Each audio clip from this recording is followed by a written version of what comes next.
Bonjour chers aventuriers, j'espère que vous allez bien. C'est un plaisir de vous retrouver sur cette nouvelle capsule. Dans cette série, nous allons parler du theming. Mais avant, je tiens vraiment à vous présenter toutes mes excuses pour ce long moment d'absence. En vérité, entre le boulot et la famille, j'arrivais plus à trouver un certain équilibre et je manquais vraiment de temps pour pouvoir poursuivre les vidéos et avec le temps qui passait, je ne vous cache pas que j'ai même failli arrêter avec Aventure Drupal. Je me disais à quoi bon, ça fait déjà 2 mois, 3 mois, 4 mois. Ça me sapait un peu le moral aussi. Mais après un moment de réflexion et grâce aux mails que j'ai reçus de quelques-uns d'entre vous, sans compter la communauté qui grandit petit à petit, j'ai décidé de reprendre l'aventure et cette fois-ci je suis retour et ce pour longtemps. Je ferai au mieux en tout cas pour être beaucoup plus régulier dans mes publications et voilà. Vraiment toutes mes excuses.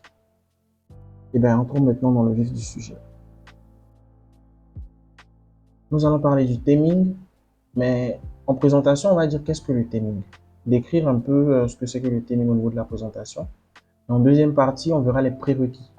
Les prérequis qui sont les éléments fondamentaux avec lesquels nous allons commencer ce cours de theming.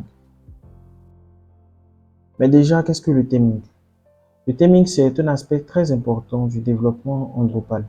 Il permet de construire ses propres thèmes sur la base de templates HTML et CSS ou même d'une maquette que vous avez eu à intégrer vous-même.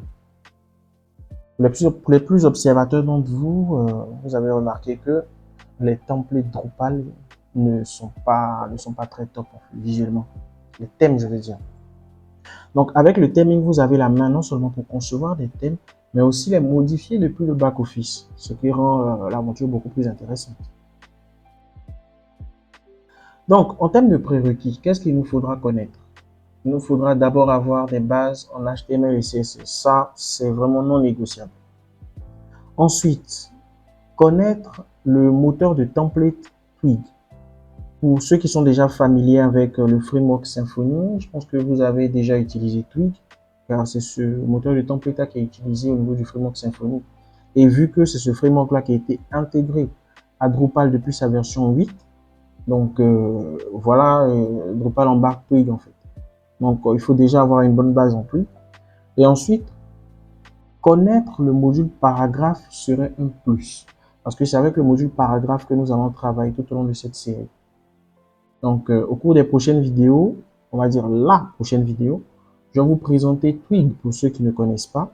Et ensuite, on va parler du module paragraphe où je vais vous décortiquer un peu en détail à quoi est-ce que ce module-là sert et comment est-ce qu'il peut nous être utile dans le contexte de notre theming.